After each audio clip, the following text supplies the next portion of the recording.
Alright, welcome back to episode 2. Okay, I got my bowl going.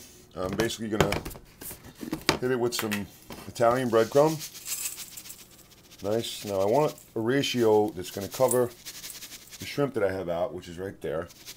I've got 1, 2, 3, 4, 8 shrimp, so I want to make sure I make enough for 8 shrimp. May have a little bit left over, but you know me, I figure something out. Okay.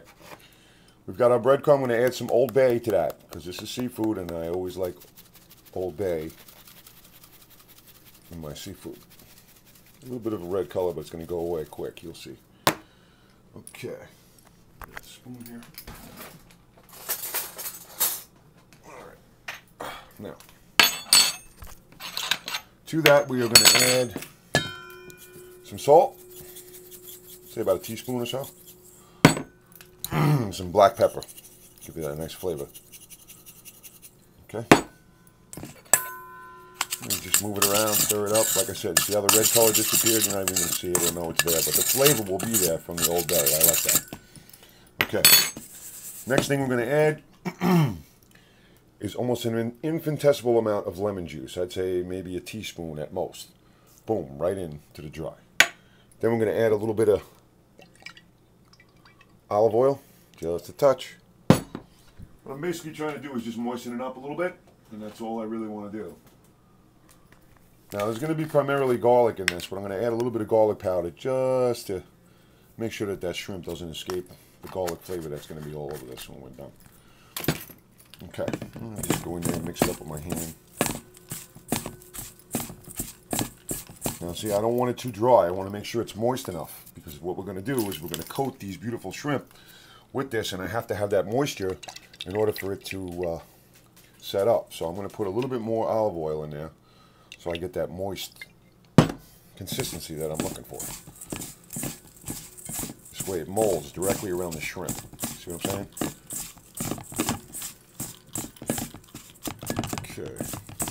I'll put a little bit more because, like I said, I wanted to grab the shrimp and hold on. All right.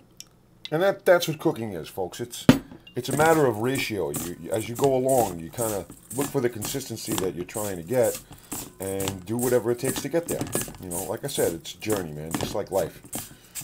You do what you got to do to make it right. And sometimes you mess up. Guess what? That's part of life. And you know what? It's okay when you mess up because you learn from your mistakes and then you move forward into a better place. There's not one mistake I've ever made that I regret at this point in my life. Because everything that I ever did wrong, I learned something from it, and I moved to a better place in my life. And you know what? Yeah, sometimes you got to make the same mistake more than once. But sooner or later, you're going to learn that lesson. And it's worth the journey. It really is. All right, guys. As you can see, I've got my coating all set up and everything. I'm going to double check on my broccoli, which is going to be for the broccoli and bow tie. We got the bow ties. As you know, I go ahead and do some stuff ahead of time. I got my saute pan going, and we're going to hit that with the shrimp when we come back. But first, basically, you're going to go off air and get these shrimps ready to be coated, and then I'll come back in episode 3. We'll coat them up, and we'll start putting this thing all together for you. It's going to be a nice dish. Shrimps Oreganotta with a nice farfalle, broccoli, garlic, and oil. And I'll show you a trick that my mom taught me a long, long time ago that's going to work real well in this dish. Okay, guys. Bye.